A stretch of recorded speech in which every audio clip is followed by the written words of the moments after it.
Sears did not collapse when Amazon arrived. It did not collapse when the malls emptied or when the catalog stopped arriving in mailboxes. It collapsed decades earlier, quietly, when it broke a promise so foundational that most Americans never realized they were counting on it, and by the time they understood what had been lost, there was nothing left to save. In the late 19th century, rural America was isolated in a way that is difficult to imagine today. If you lived outside a city, you were entirely at the mercy of local merchants who could charge whatever they wanted because you had no alternative. Quality was inconsistent, prices were arbitrary. The sense that an ordinary family could build a stable, self-sufficient life felt distant for millions of people. Richard Warren Sears understood this. In 1888, he launched a mail-order catalog built around a simple but radical idea that any family, regardless of where they lived, deserved access to the same quality goods as the wealthy. He even made the catalog slightly smaller than his chief competitor, Montgomery Ward, so it would naturally rest on top of the household mail stack. It was a small detail that revealed something larger. Sears did not just want to sell things, it wanted to be the first thing you reached for. That instinct shaped everything that followed. By 1908, Sears had expanded that idea into something almost audacious. They would sell you the house itself. The Sears Modern Homes program offered nearly 370 different models, shipped via railroad in approximately 30,000 pre-cut pieces, lumber, nails, paint, and blueprints. Everything a family needed to build their own home. What had once required wealth and connections now required only the catalog and the willingness to work. Between 1911 and 1933, the company went further still, offering the mortgages to finance those same homes, then the tools to maintain them, then the appliances to fill them. Sears had built something rare, a cradle-to-grave relationship with the American household. And at the center of it all was a feeling that most people could not have named if you had asked them. The feeling that someone had your back. 3 brands made that feeling tangible.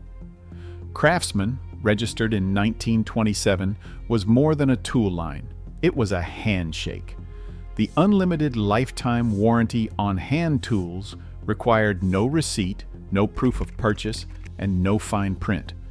You walked into a Sears store, handed over a broken wrench, and they replaced it. No questions. That was the deal. Arthur Barrows, who built the hardware department, reportedly acquired the Craftsman name for just $500. What he constructed with it was worth immeasurably more. 3 generations of American families who treated their Craftsman tools as heirlooms, precisely because the company had promised they would last. Kenmore anchored the kitchen. At the height of Sears's influence, the company sold 39% of the nation's clothes dryers and nearly half of its portable flush toilets. These were not disposable purchases. They were decade-long commitments, backed by a nationwide network of repair technicians and a parts catalog thick enough to fix almost anything. A Kenmore refrigerator was an investment that Sears promised to protect long after the transaction was complete. Die Hard, launched in 1967, completed the picture. Engineered for extreme conditions, built to start your car on the coldest morning. The name itself was a statement.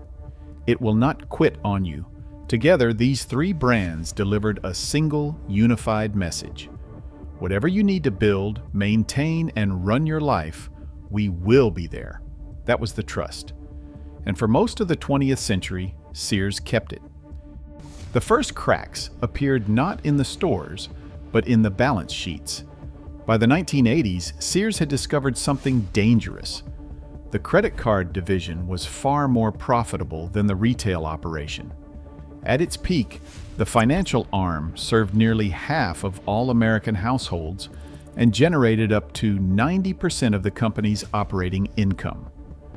The catalog, the appliances, the tools, All of it was running at near break, even while the credit business carried the weight.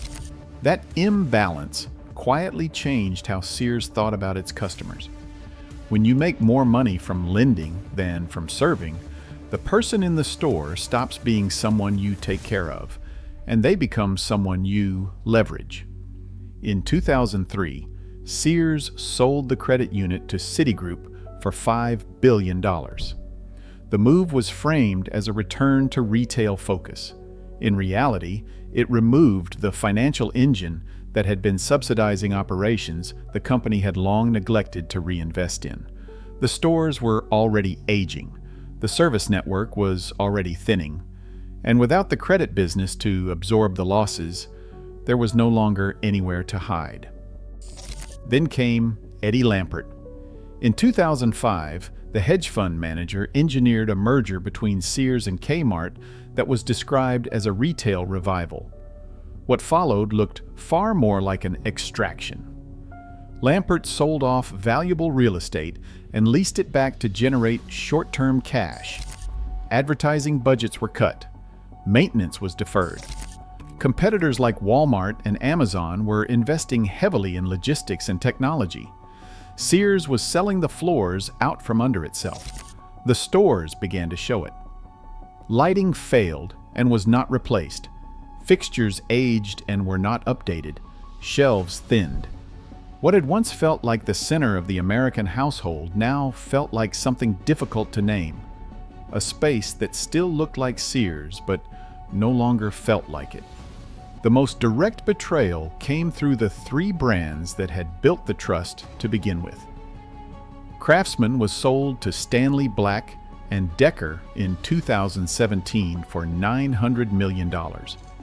The lifetime warranty, the one that had required no receipt and no proof of purchase for 3 generations, became functionally unredeemable.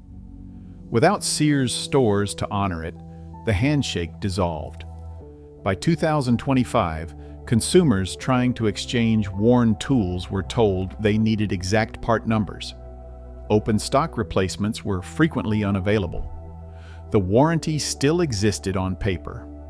The promise behind it did not. Die-Hard was sold to Advance Auto Parts in 2019. Customers were soon reporting premature failures and warranty claims that required original purchase receipts, the precise friction that the Sears experience had always been built to eliminate. Kenmore, still technically active under the holding company Transform Co., became a legacy in name only. No meaningful investment, no new advances, no infrastructure to repair the machines that Sears had spent a century convincing people were worth keeping. The repair network collapsed in stages. Sears Home Services outsourced its technicians to third-party providers with inconsistent standards.